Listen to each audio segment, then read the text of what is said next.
Hi, everyone, and welcome back to the Multiple Careers Podcast. This is episode number 8, and in today's episode, I want to talk about the question of why your career is unfulfilling. But first of all, I want to say thank you to all those of you who are listening in. I really appreciate you, and also thank you to everyone who's new here on this podcast. Thank you so much for giving this a try. I really hope that this Multiple Careers Podcast can help you to build a more fulfilling and meaningful career. The reason why you might have decided to click on this episode is because you might feel that your career is unfulfilling.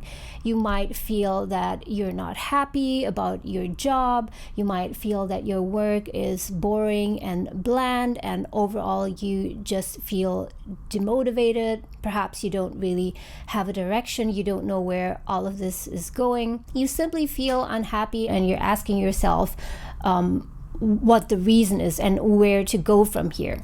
So in this episode today, I want to try to break this down, this question of why your career might be unfulfilling, because I think that the first step to solving any kind of problem is to start with understanding the problem itself. If you understand the problem very well, then you will be able to identify the solutions, the steps you need to take to change your situation to make it better. So let's just start off by talking about what fulfillment means and how it relates to happiness and work satisfaction. All of these words are very closely related, but they just have slightly different meanings. So if we talk about the word happiness, happiness is a very generic, a very general term. You can feel happiness on many, many different levels. You can have a kind of deep happiness as well as fleeting happiness, and you can experience happiness from big meaningful things, from big occasions and rare events such as, for example, your birthday celebration, a wedding, some big achievement. But you can also experience happiness from very small things. For example, you meet your neighbor or your colleague at work and they gave you a nice compliment about your hair or your outfit or whatever, and that's something that can make you happy. But fulfillment, on the other hand, it's still in the same category of words as happiness, but fulfillment is something that is deeper. It's felt on a deeper level. It's longer lasting and also more sustainable. And with fulfillment also comes a sense of peace. There comes a sense that all the things that are happening, all the things that you are doing are the way that they are supposed to be or supposed to turn out. Now, let's go over to the word satisfaction, because there's a lot of talk about work satisfaction. And I just want to talk a bit more about what it actually means. So satisfaction is also a form of happiness, but I would say that it's slightly more local, and I'll give you an example for this. So let's just talk about food. I am someone who really likes to snack, and sometimes at night I suddenly get this craving for French fries. So I usually have a bag of frozen shoestring French fries in my freezer. So sometimes, I must admit, at night at 10 p.m. even, I suddenly have this craving for French fries with mayo and ketchup, and I just put in a load of French fries in the oven. And once it's done, they're all crispy and brown, and I put them on a plate with mayo and ketchup, and I really enjoy it. And after I eat it, I feel satisfied, because I had this craving in the beginning that I wanted exactly French fries with ketchup and mayo. I had this picture, this craving in my mind. And then after I had that, and it was according to my expectations, I felt satisfied. But did I really feel fulfilled? That's another question. That's not always the case. Fulfillment is something different, because I might have eaten those French fries, but not had a really proper dinner that day. Perhaps I didn't have, maybe I just had a soup or a burger or something. And I didn't really get any proper nutrition that day, right? So although I felt satisfied, I didn't really feel fulfilled because my body would feel that something is lacking. I didn't get enough vegetables or fruits or vitamins. So although my craving was satisfied, but I didn't really feel fulfilled. And it might also be the case that on some days I don't have as much time to have dinner with my family members and really take time to have a relaxed dinner and really rush through dinner, so that I end up having those French fries late at night because I felt that something was still missing. So that's also an example where I wouldn't feel really fulfilled. But on the other hand, if I had a dinner that was fulfilling, the example would be something like having a really nutritious dinner where I would have maybe I would have some rice, some proteins, and then some vegetables and a small dessert. Everything would be tasty, and I would spend my time having that dinner with someone whom I loved, and after that I would really have a sense of fulfillment. Even if the food was not like perfect or really, really yummy, but still I would feel fulfilled. So I hope that using this example, it becomes a bit more clear to you what the difference between happiness, satisfaction, and fulfillment is. So we can apply the same terminology to our jobs, to our work, to our careers. So in our jobs and in our careers, we might feel happiness quite frequently, perhaps even on a daily basis. Maybe every morning when you get into a meeting with some of your colleagues whom you really like, even though it's just on Zoom, maybe you feel a sense of happiness and excitement because you really like them and you chat and you have a good time, so you feel happy. And but sometimes this kind of feeling of happiness can be deceiving because it's fleeting. Although you feel happy interacting with your colleagues or because of other small things that happen at work, maybe there are some small achievements, you finish some task or a project, and so there might still be fulfillment that is lacking. So now the question is, why is that? Why is it that sometimes you're happy at work, sometimes you feel work satisfaction because you feel actually your job is paid quite great, you have a good boss, and so on, so you feel satisfied about the workplace, about the conditions, but still there's something that's lacking. And that is actually what it means not to be fulfilled at work.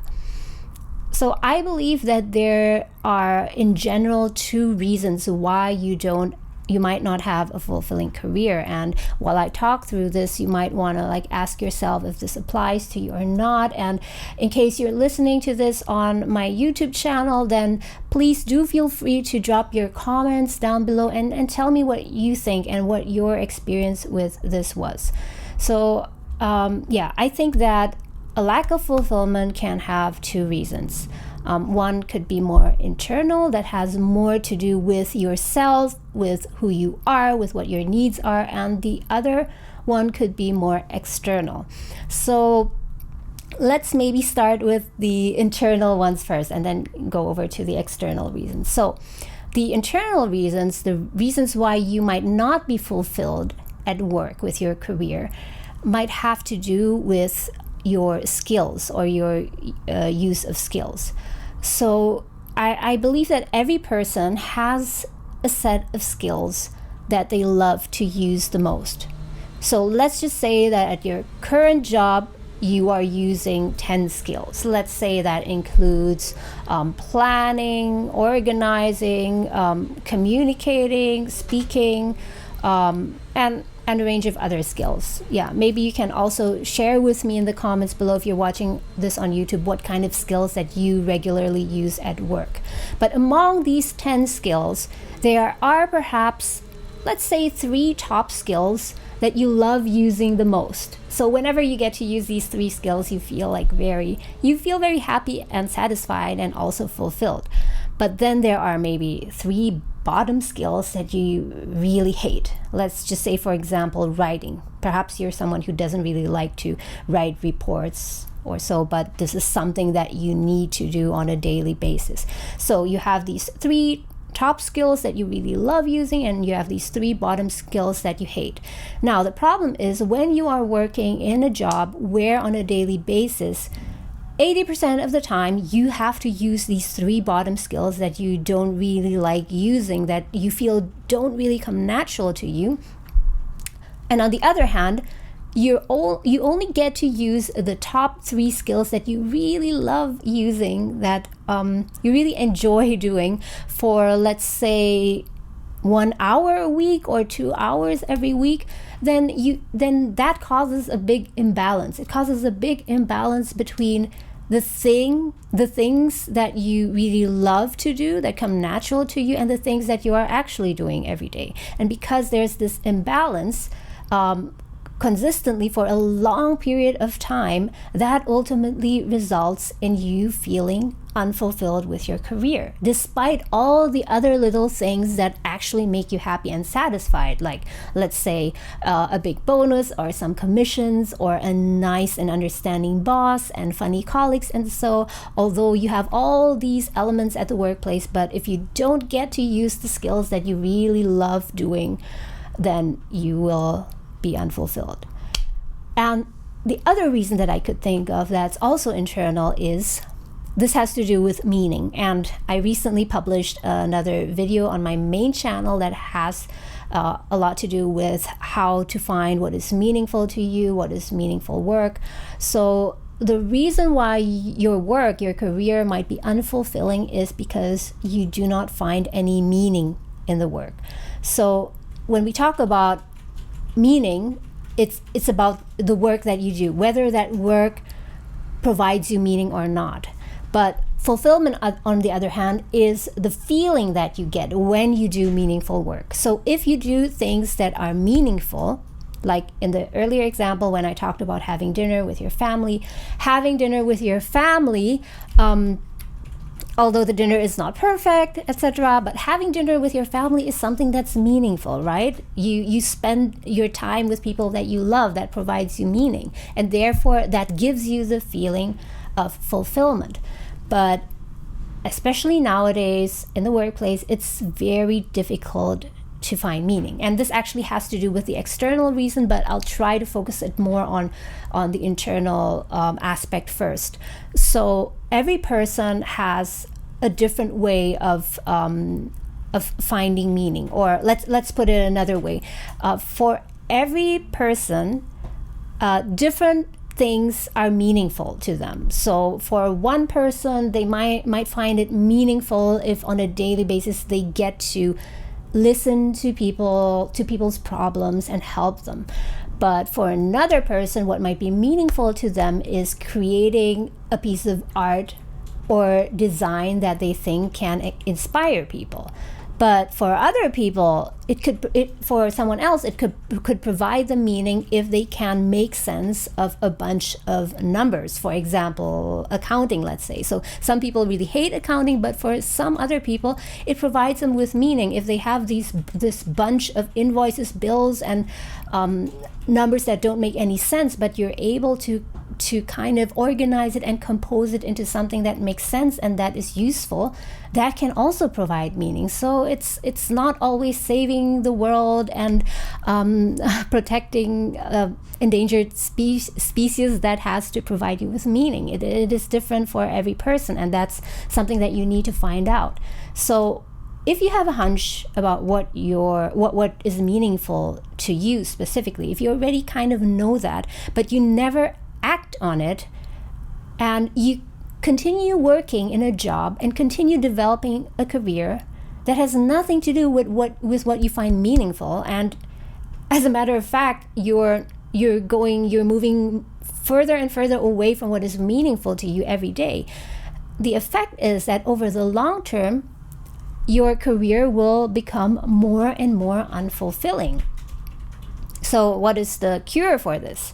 It's on one hand very easy, but on the other hand, it's really hard to do, which is simply, let's go back to number 1 about the skills. Simply, you have to identify what skills what activities it is that you really love doing, you enjoy doing, that you feel comes kind of naturally to you compared to the others, and try doing that more. Try to find a job where you get to do more of that, even if it means that you might get less pay, because over the long run it will have a positive, a compounding effect if you do the things that use the skills that you feel come natural to you and that you enjoy using. And the second thing is regarding meaning. You first of all have to try and find out what is meaningful to you. It's not easy and it takes time. But once you have a hunch and you have a good grasp on what is meaningful to you, you have to go for it. You have to find a job. You have to develop a career consciously that you find meaningful. And it will take a lot of time, but if that is a priority for you, if that is a priority for you above chasing the next promotion or working at a bigger company, getting a bigger salary, and so then year after year your career will become more and more meaningful. So now let's go on to the external factor. So this has also to do with meaning, but it's more about the environment, the corporate world that most of us are working in. So here I'm just making an assumption that you are currently working for a company. If you are working as an entrepreneur, then it's a totally different story. I'll talk about that another time. But let's just assume that you're working at a company or at a big corporation.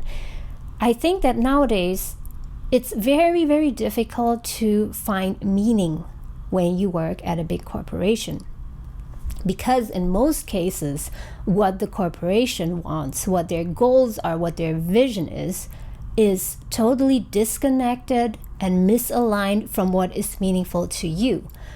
I mean, maybe for some people, in some cases it could be that they have a job at a company that just happens to coincide with what they find meaningful. Let's just say they work at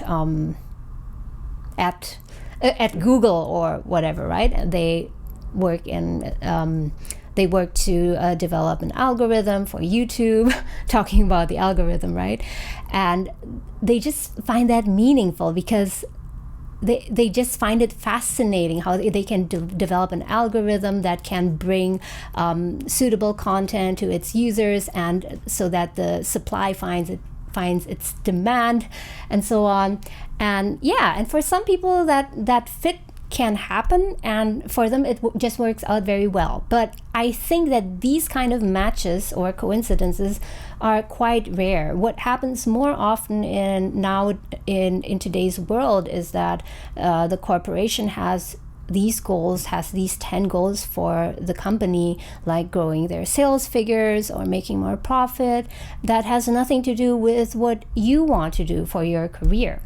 And I feel that nowadays it becomes even more difficult to find meaning because corporations are getting so big. And it's also driven by the fact that everything is steered by shareholders' expectations, right? Let's say 200 of years ago, when you would work for a small business, maybe a pop and mom shop, the goal of the business was very clear: to sell products to the customer and serve their customers, and you would meet the same customers over and over again. You would get to know them and so on, and you would be very closely connected to the business, and you would also stay working for the business for a very long time, and your employers back then might also care more about you, and then there's this personal kind of relationship. But nowadays it's totally different. Like it's much colder, the work environment, and much more transactional, and that is why I think it's much harder to find meaning. Just give me a second. I think my computer screen I'm just making sure that I'm still recording, and I am. So I hope that this video was useful to you and that it could give you some insight, some ideas about why your career might not be fulfilling or not as fulfilling as it could be. Please do let me know in the comments down below if you're watching, if you're listening to this on YouTube, if this has given you any new insights, if now you have any new insights about why your career might be unfulfilling, why you're unhappy or unsatisfied at your job. And then we'll go from there. And in the next podcast episodes, perhaps we can talk about what we can do about it and how we can change it. So I just want to thank you again so much for listening to this episode. And as always, if you have any suggestions, any comments, leave them down below if you're watching, if you're listening to this on YouTube. And don't forget that it's never too late to change your career. And please do change your career if you feel unhappy, unsatisfied, unfulfilled with it. Because if you change your career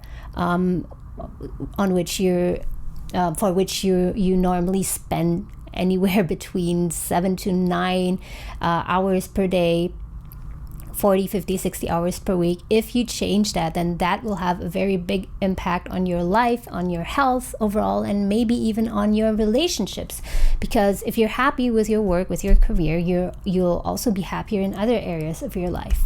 Thank you so much for listening to this episode, and I'll talk to you again soon.